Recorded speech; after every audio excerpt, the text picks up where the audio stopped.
Dear friends and followers, welcome back to my channel, and today's topic will be why Airbus is so much better than Boeing. Airbus better than what?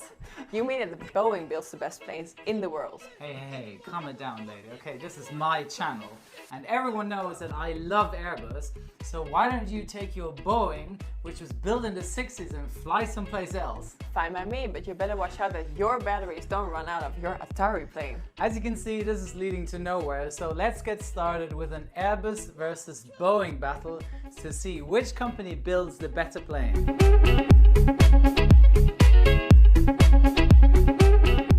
So to pull this off, we had to come up with a little ranking system.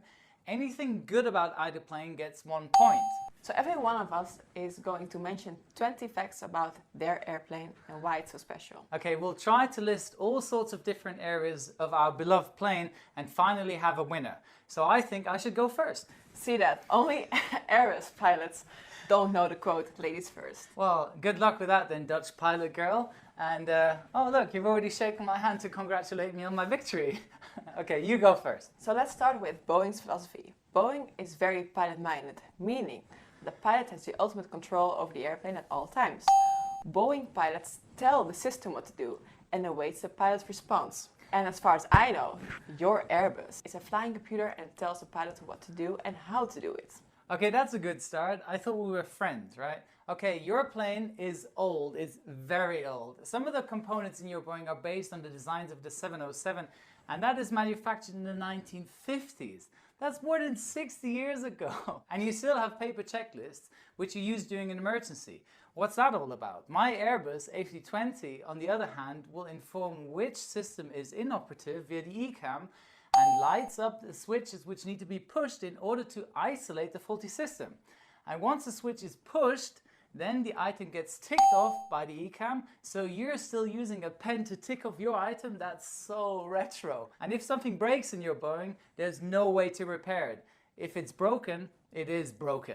That might be true, but that's definitely better than just shutting down the whole aircraft in order to reset your faulty system and hope for the best when you turn it back on again. So you really want to go down this road? Okay, let's compare your cockpit to mine.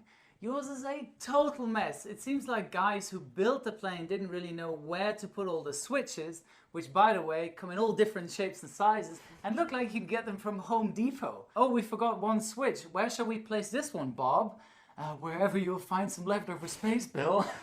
So look at my cockpit. It is nice and clean. It's all in place. Everything is perfectly laid out and the switches are background lit. Your cockpit might be perfectly laid out, but your plastic switches are not even comparable to our steel switches. A few months in the desert with your airplane and it's just completely covered in one big plastic soup. Boeing cockpits last forever. The Airbus is more modern and it's pilot error proof. You guys constantly need to update and call your new airplane next generation.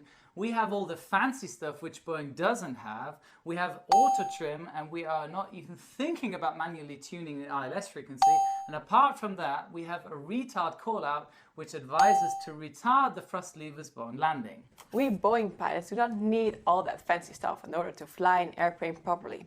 We are skilled enough to trim the airplane ourselves to manually tune the ILS frequency. And last but not least, to figure out ourselves when to retard the thrust levers. We don't need a system to tell us that. So please, Joey, explain us what's up with your side stick. Didn't you notice that we are flying an actual airplane and not playing Need for Speed Payback? Also, the side stick gives no feedback to the other pilot, meaning that if you're flying with a first officer in training, the captain can only hope for the best during takeoff and landing. Well, please, at least we have some comfort while flying. We don't have to squeeze ourselves into terrible positions just in order to get into the pilot's seats, as our cockpit is way much bigger than yours. Apart from that, we have electrically operated pilot seats and also have a tray table, which is really convenient for filling out the flight plan and eating. And in case you didn't know, it can carry 55 kilos. I totally understand what you're trying to say with the 55 kilos. Yeah. And yeah, that's because Boeing aircraft are made to fly and not for eating. They have a control wheel and not a table. By the way, what's your crosswind limit? It's 38 knots for takeoff and landing. Okay, 33 knots on the 900 with winglets. Okay, it's called a sharklet on the Airbus, by the way, which sounds so much cooler. It might sound cooler, but we've had them so much longer than your little wingtip fences. Okay, but Airbus has a clean upper wing surface. You have those little vortex generators which look like your wing has pimples. Still, that point is mine, because the Boeing wing is way more aerodynamic than your bulky Airbus wing. Which, by the way, is much stiffer, causing more passengers to become sick during turbulence compared to my wings, which are more flexible than yours. Well, I get sick on a Boeing because the cabin is much more cramped, and especially if you fly the airline where you have to pay a fortune for every extra kilo you bring, so everyone shoves it into their hand luggage. Sorry, Michelle, there is more space in an Airbus A380. That point is for me. You might have more space, but in general, flight attendants prefer working on a Boeing rather than the Airbus. At least the Boeing airplane provides some privacy in the galley. In the Airbus, the crew is always facing the passengers, or they're only separated by a partially covered plastic wall. Again, plastic. I understand that this is lighter, but still, it does not outweigh the higher maximum takeoff weight of the Boeing. What? You're trying to fight about 1 more ton your plane can carry compared to my masterpiece built in the 80s? Yeah, and your Airbus has a climb performance comparable to a Cessna 172. One of the reasons why I can't bear an Airbus ahead of me during climb is because I have to level off every 20 seconds. And you can only reach flight level 390, what is it? So while you fly around in thunderstorms, I can climb up to flight level 410 and overtake you with my higher cruising speed. You know the saying, Joe? Boeing is born in Seattle, Airbus is made in Toulouse. Watch it, lady. Guys, we could go on and on about this. I think both airplanes have their advantages and disadvantages. In the end, we both agree that our planes are reliable and safe, and that's what it's all about. Exactly, it's all about safety. And for pilots who are on the lookout for their first job in aviation, don't limit your career on the aircraft type you would like to fly. Still, we would like to know your opinion about which airplane you like the most, and comment below especially why would you or have chosen that type. So a big thank you to my dear friend Dutch Pilot Girl.